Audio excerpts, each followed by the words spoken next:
നമസ്കാരം, ഇത് IBN മലയാളം. സ്വരമാധുര്യം കൊണ്ട് ആരാധകരെ സൃഷ്ടിച്ച പുരോഹിതൻ ഫാദർ സെവേറിയോസ് ഉളനാടിന്റെ മണ്ണിലേക്ക്.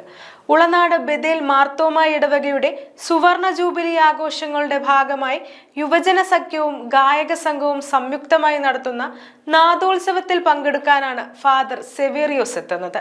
ഡിസംബർ 30 തിങ്കളാഴ്ച വൈകുന്നേരം 5:30 മുതൽ ഫാദറിന്റെ സ്വരമാധുരിയിൽ ഉളനാടിന്റെ വിഹായസും അലിഞ്ഞുചേരും. വൈദികർക്കിടയിലെ ഗായകൻ, ഗായകർക്കിടയിലെ വൈദികൻ. ഫാദർ സെവേറിയോസിന് വിശേഷണങ്ങൾ അനവധിയാണ്.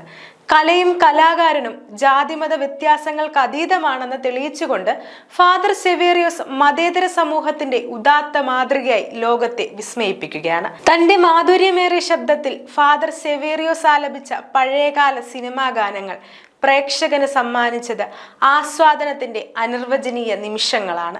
ഈണവും താളവും സമഞ്ജസമായി സമ്മേളിച്ച അദ്ദേഹത്തിന്റെ മാപ്പിളപ്പാട്ടുകളിൽ നിറഞ്ഞു നിന്നത് ഇശൽ നിലാവിന്റെ തെളിമ മാത്രമല്ല, സാഹോദര്യത്തിന്റെ സന്ദേശം കൂടിയായിരുന്നു. ഫ്ലവേഴ്സ് TVയിലെ കോമഡി ഉത്സവം ഫാദറിനെ കൂടുതൽ ജനകീയനാക്കി.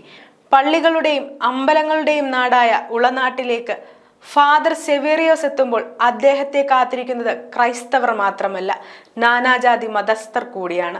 50-ാം വർഷം ആഘോഷിക്കുന്ന ഉളനാട് ബെഥേൽ മാർത്തോമ ഇടവക നിരവധി ജീവകാരുണ്യ പ്രവർത്തനങ്ങളാണ് കഴിഞ്ഞ നാളുകളിൽ ചെയ്തത്. നിർധനരായ 3 പേർക്ക് ഭവനങ്ങൾ വെച്ചു നൽകിയപ്പോൾ ഒരു കുടുംബത്തിന് ഭാഗികമായും ഭവന നിർമ്മാണത്തിന് സഹായം നൽകി. സാധു സഹായത്തിനായി ചിലവഴിച്ചതും ലക്ഷങ്ങൾ. സുവർണ ജൂബിലിയോടനുബന്ധിച്ച് നടത്തുന്ന വിവിധ പരിപാടികളുടെ ഭാഗമായാണ് നാദങ്ങളുടെ ഉത്സവമായ നാദോത്സവം എന്ന പരിപാടിയും നടത്തുന്നത്. ഫാദർ സെവേറിയോസിനെ കൂടാതെ ഇടവക ജനങ്ങളും ഫെസ്റ്റിവൽ ഓഫ് ട്യൂൺസിൽ അണിചേരും. ഇടവക വികാരി റവറൻ എബ്രഹാം ഉമ്മന്റെ നേതൃത്വത്തിൽ Reji Simon, Sanjith Abraham Thomas എന്നിവർ കൺവീനർമാരായുള്ള കമ്മിറ്റി നാദോത്സവത്തിന് ചുക്കാൻ പിടിക്കുന്നു. News desk IBN Malayalam.